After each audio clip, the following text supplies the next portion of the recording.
So I saw the recent news that Donald Trump wants to stop immigration to America from third world countries. First and foremost, we are not third world. We are in the same world like everyone else. And the fact that we get called third world and the fact that we get called the dark continent is just the use of words and spells, and the fact that we agree, which also gets into the free will consent, then that's how we become that. But now we are having Africans who are waking up and seeing that actually these lands that are called the first world, they are not first world as such. They don't have any free natural resources like we do. They don't have much gold and silver and copper and clay and all those natural resources that we have. They don't have the perfect climate and weather. In fact, heaven is described as a place where there's milk, there's honey, there's wild animals, there's fertile farms, and all these things are already in Africa. There's oil, there's minerals, all these things are already in Africa. So when they came to Africa, they pointed to us a heaven in the sky, which we don't get to see when we're alive. We have to die to see it. And then they literally saw that we already had the heaven in Africa, and they had to remove our minds from there. And because of free will, we accepted it, and we started thinking that it's true. We are third world and we have to pay all these amounts to go to their countries. And once we get to their countries, we have to do the list of the jobs.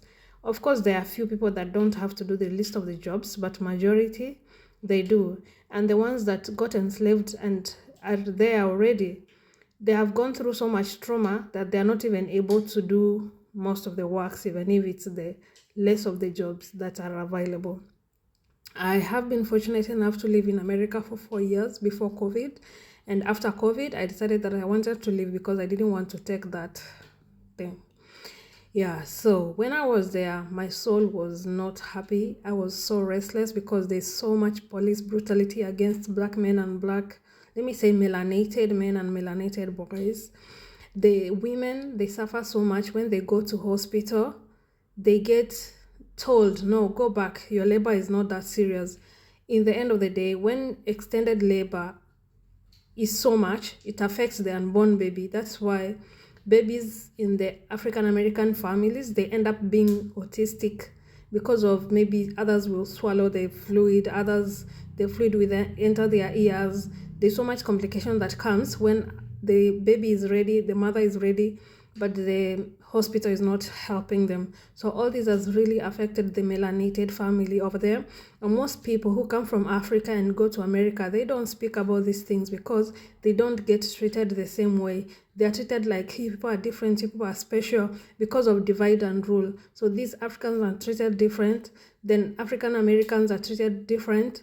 At the end of the day, they don't come together. You know, what should be happening is unity and comparison, so that the truth about Africa is known to the melanated Americans who were taken there before as descendants of slaves, and the real Africans. Because now with the social media is when melanated Americans are now coming to realize that the lies that have been told about Africa being a dark continent are not true, because now we can be able to see live coverings, we can be able to see live videos, and you can actually go there and prove that no, these things is not true what they had. So that being said, we don't have to cry about this. We just have to use this opportunity to stay at home and build our homes.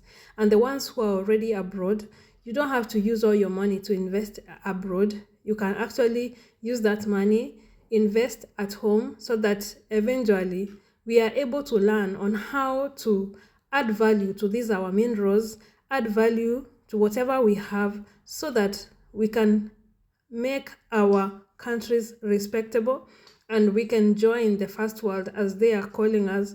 But what I know is that Africa is the richest continent in the world, and we are not third world, and we are not a dark continent.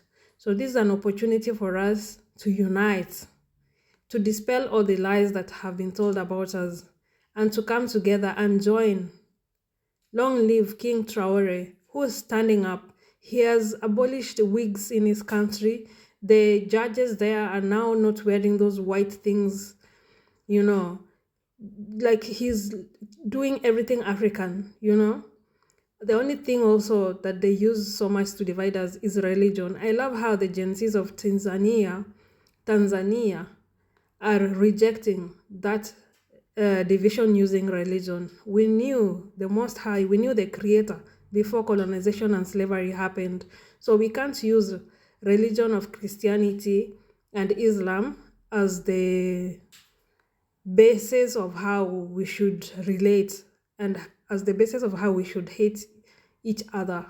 Yeah, so it's time. The awakening is here, and I'm in for it. I'm so happy to see that so many people since after COVID have now awakened and have seen the lies, and the lies are falling down, crumbling one day at a time, you know, one lie at a time.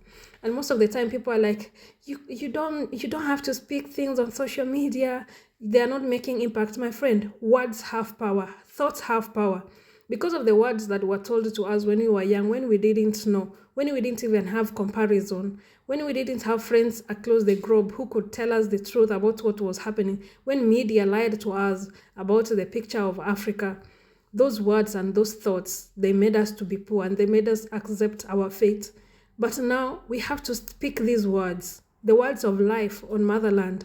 We have to speak the words of our true wealth, because we are the richest people on the planet, just that our resources have been blundered.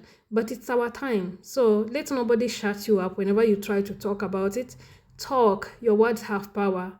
Think, your thoughts have power. Rise up, you know. Do not give up your power away, you know. Most people just like to worship politicians in the West. Nobody cares about any politician. No politician will pass the road and stop other people from passing the way they do there in Africa. It's because we give them our power. We pay them. We give them security. Their children have the best, and we are still adoring and worshiping them. We have to stop that. We have to stop giving away our power. They're just people like us. They're not any special than us. So it's time for us to wake up, and congratulations, Gen Zs of Africa. You are doing amazing, one country after the other, and it's tough. It's been 400 years of untold suffering, 400 years of being silenced, but eventually our voices will be heard and our Africa will rise. Yeah.